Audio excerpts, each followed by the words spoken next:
अविनाश अभ्यंकरजी, स्वागत आपलं या चर्चेमध्ये। एक्झिट पोलचे हे आकडे समोर आलेले आहेत। पुन्हा एकदा महायुतीची सत्ता येते असं दिसतंय।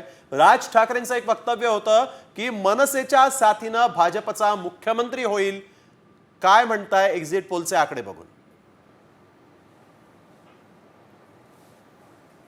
नाही, मी नक्की एक्झिट पोलचा आदर करतो, परंतु एक गोष्ट मात्र नक्की की गेल्या 2.5 वर्षात जी महाराष्ट्राने अभूतपूर्व परिस्थिती पाहिलेली आहे त्याच्यामध्ये असे एक्झिट पोल ह्या वेळेला सांगणं हे अत्यंत कठीण आहे।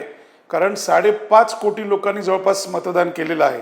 त्यातनं आपली सॅम्पल साईज काय होती, लोकांच्या भावना काय होत्या, आपण कुठले प्रश्न विचारले होते, ह्या सगळ्या गोष्टी त्याच्यामध्ये येतात।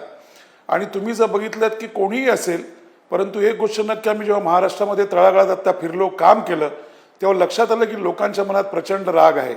फक्त आश्वासनांचा महापूर दिला गेलेला आहे किंवा फक्त टीका करणं एकमेकांवरती एवढंच फक्त चालू होतं।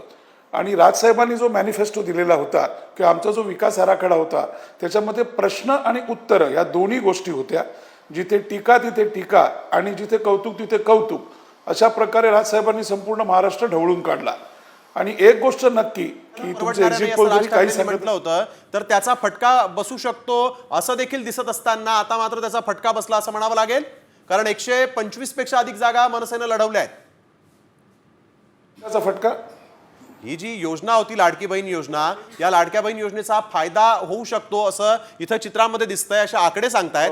तर या योजनेला राज ठाकरेंनी म्हटलं होतं की अशा मोफत काही देण्याच्या योजना ज्या आहेत त्या नसाव्या असं जाहीर सभेत राज ठाकरेंनी म्हटलं होतं। त्याचा फटका बसू शकतो या वक्तव्याचा, वेगळा मेसेज लोकांपर्यंत गेलाय। राजसाहेबांनी नाही, फटका अजिबात बसू शकत नाही। शेवटी प्रत्येक पक्षाचे जे अध्यक्ष किंवा जे वक्ते असतात ते आपापल्या भूमिका पक्षीय भूमिकेप्रमाणे मांडत असतात।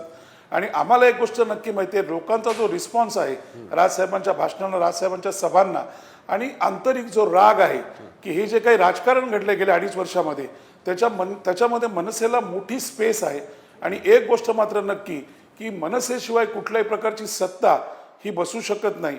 आणि मनसेला तुम्हाला दिसेल की उत्तम असं यश या विधानसभेत मिळालेलं असेल। कारण कोणालाही मोफत देणं कुठलीही गोष्ट ही कुठल्याही स्वाभिमानी माणसाला आवडत नसते। त्यापेक्षा आपण स्वतःच्या हाताला काम दिलं, काय दिलं, म्हणून म्हटलं एक जी गोष्ट चांगली आहे ती चांगली आहे।